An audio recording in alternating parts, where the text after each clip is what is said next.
Hello student, मैं प्रियंका आप सभी का PY की क्लासेस में स्वागत करती हूँ। हम लोग पॉलिटी के अंतर्गत जो है प्रस्तावना यानी कि उद्देशिका या अंग्रेजी में हम कहें तो प्रियम्बल पढ़ रहे थे। तो क्या है कि इसका एक वीडियो जो है वो ऑलरेडी जो है चैनल में अपलोड हो चुका है और ये जो है प्रस्तावना का दूसरा वीडियो है। तो इस वीडियो को समझने के लिए क्या है कि पहले आप लोग उस वीडियो को समझ लीजिएगा, देख लीजिएगा, फिर जो है ये वीडियो जो है आपको बड़े ही आसानी से समझ में आ जाएगा। तो हम बता रहे थे कि प्रस्तावना में जो है पहले तो ये कहा गया कि प्रस्तावना जो है वह संविधान का अंग ही नहीं है, और फिर बाद में क्या कहा गया कि प्रस्तावना जो है वह संविधान का अभिन्न अंग है।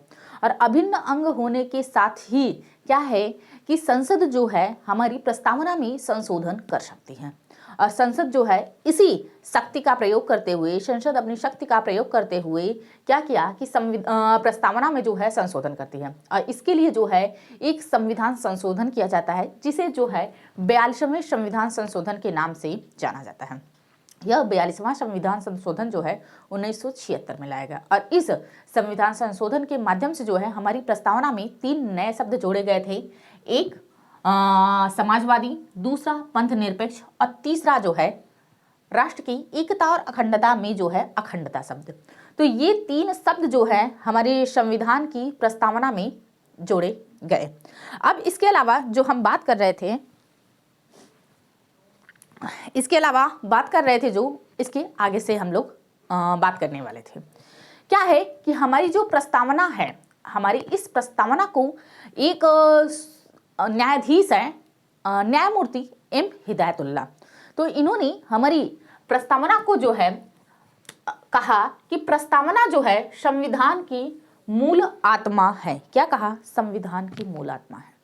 ठीक, अब M हिदायतुल्लाह ने तो प्रस्तावना को संविधान की मूल आत्मा कहा है, लेकिन बात करें बाबा साहब भीमराव अंबेडकर की, ठीक, तो इन्होंने क्या कहा है कि अनुच्छेद जो 32 है उसे जो है कहा कि संविधान की मूल आत्मा है।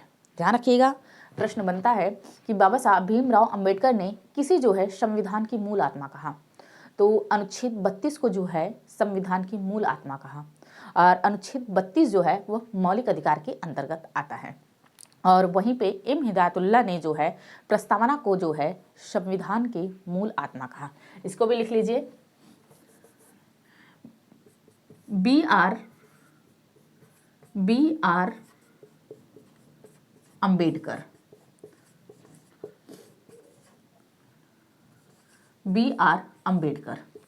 B.R. अंबेडकर ने जो है अनुच्छेद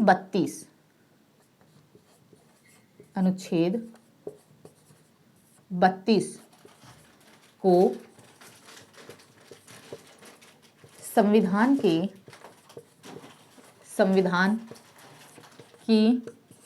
मूल आत्मा कहा है। क्या कहा? मूल आत्मा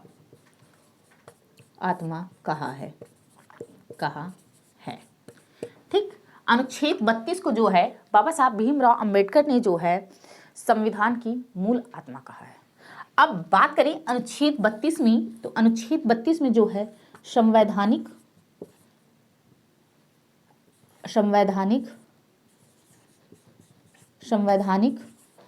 उपचारों का अधिकार,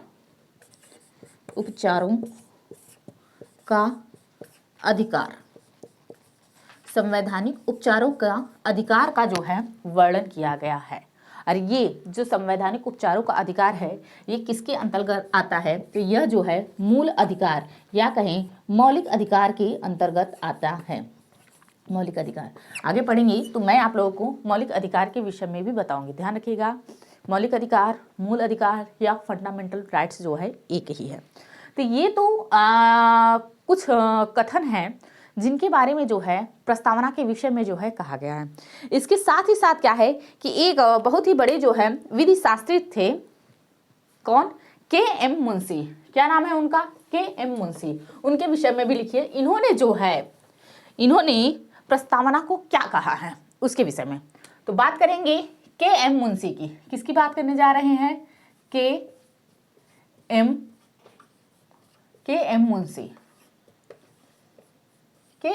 मुंशी की।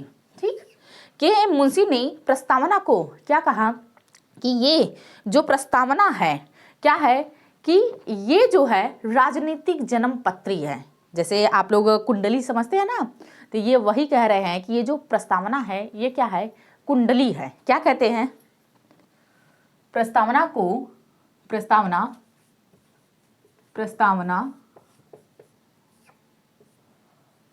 राजनीतिक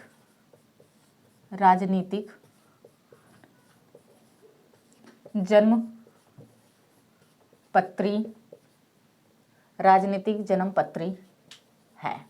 ठीक, तो ये कथन किसका है, ध्यान रखिएगा, ये कथन जो है के.एम. मुंशी का है। किसका है, के.एम. मुंशी है। प्रश्न बनता है कि प्रस्तावना के विषय में निम्नलिखित में से किसने कहा है कि प्रस्तावना जो है राजनीतिक जन्म पत्री है। तो ध्यान रखिएगा, ये कथन जो है के.एम. मुंशी का है। तो प्रस्तावना के विषय में इतना ही था। क्या है कि पिछले वीडियो में जो है नहीं बन पाया, कट गया था वीडियो, तो मैंने क्या किया कि एक नया वीडियो जो है इसके लिए बना दिया। तो यहाँ से प्रस्तावना जो चैप्टर था वो चैप्टर खत्म हो गया। अब इसके आगे जो है हम संविधान का भाग 1 जिसमें संघ और उसके राज्य क्षेत्रों के विषय में वर्णन किया गया है उसके विषय में बात करेंगे। तो अभी के लिए bye bye, good bye, see you.